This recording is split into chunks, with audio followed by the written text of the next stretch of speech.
what we have here in the Canberra suburb is a couch, or maybe an armchair on its side. Maybe part of a couch, I'm not sure the history of it. But the bees have colonised it. New tenants are coming to this address, so it has to go, and the kind lady that's just left the premises is really worried that the bees won't survive, or they'll get exterminated or something. So we'll come back with a bit of gear and we'll cut off that black underfelt. There's a bulge in it around about the bottom right hand corner where most of the honeycomb will be. We'll bring another box and we'll bring a bit of equipment and plenty of smoke, because they're going to be a little bit pissed off, I think. Anyway, it's going to be good fun. Hi there, I'm Jim from Country Contacts. I'm a hobby bee farmer from Queanbeyan, New South Wales, Australia. And this is our first little adventure. I'm here with my son Tom. Hello, he's a good looking one. And our first adventure is bees in the couch. We're couch surfing. We're going to hopefully cut them out, put the brood frames and put them in this box. Hopefully we'll find it. We've got to find the queen. It's an unseasonable cold day. It's the 2nd of December, second day of summer for Australians, and yet it's only 13 degrees, 55 degrees Fahrenheit. So I'm a little bit worried about the brood. This will be the transportation box. Got a little bit of insulation here, either side, but we're going to have to move fairly quickly so that the brood doesn't get chilled. I've got over here the bee bat. So, it's getting colder. I think we should get into it. Okay? Let's suit up.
That didn't quite go to plan. Okay, here we are again. A few days later, well, a few weeks later actually. This was the chair that the colony had taken over, and it didn't turn out quite to plan. The lady said that she thought they'd been there for about a year. Well, I think it was much longer. It was crammed full of comb, a lot of old dark comb, a lot of collapsed comb, and a lot of hive beetle.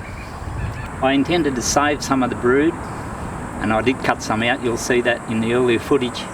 But then I realised it was contaminated with eggs of hive beetle. So that all went in the bin, and I'll talk about that a little bit more later. But this is a sad old chair, and in the footage you see it's on its side. Well, what I think's happened over time, the chair was probably upright in the backyard. The bees used to be cushion here, of course. The bees have come in here, I reckon, in sort of near a foot plate, and made a fairly significant colony. But then at some point I can tell somebody's gone, holy hell, and they've chucked the chair out, and it's collapsed. I think it was this way. I think it was that way in the footage. So it's either been turfed out, or at the very least it's been tumbled. And what happened then, in here, honeycomb, people don't realise how delicate honeycomb is. If it's not supported by wire or fishing cord or braced by the bees themselves, it's actually very fragile.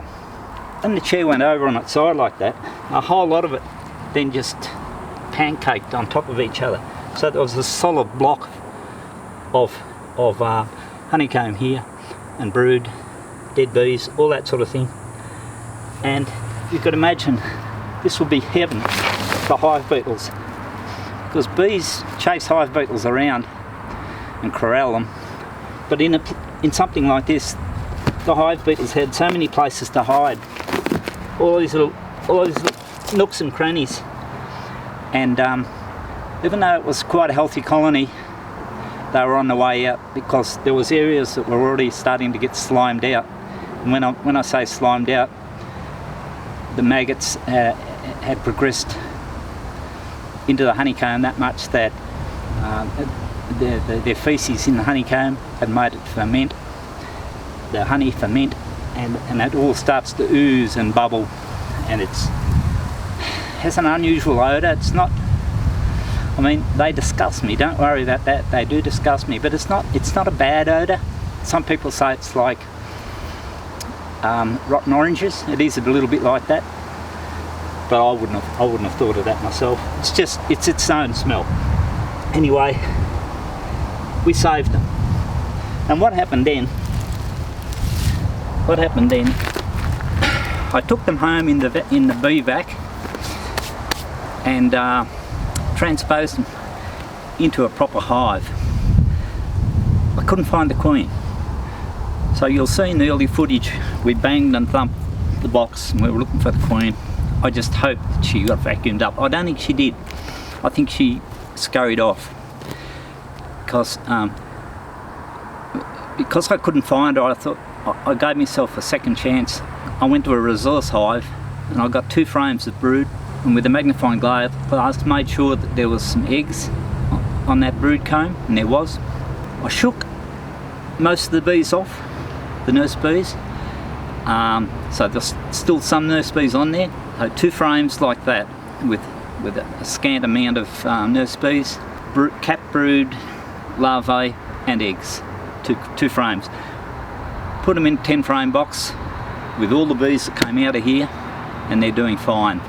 I just checked them the other day, 20 days later, and just found a new queen had hatched. So I'll check them again on Christmas Day, because when I first found the queen, the new queen, she was very delicate and she'd only just hatched.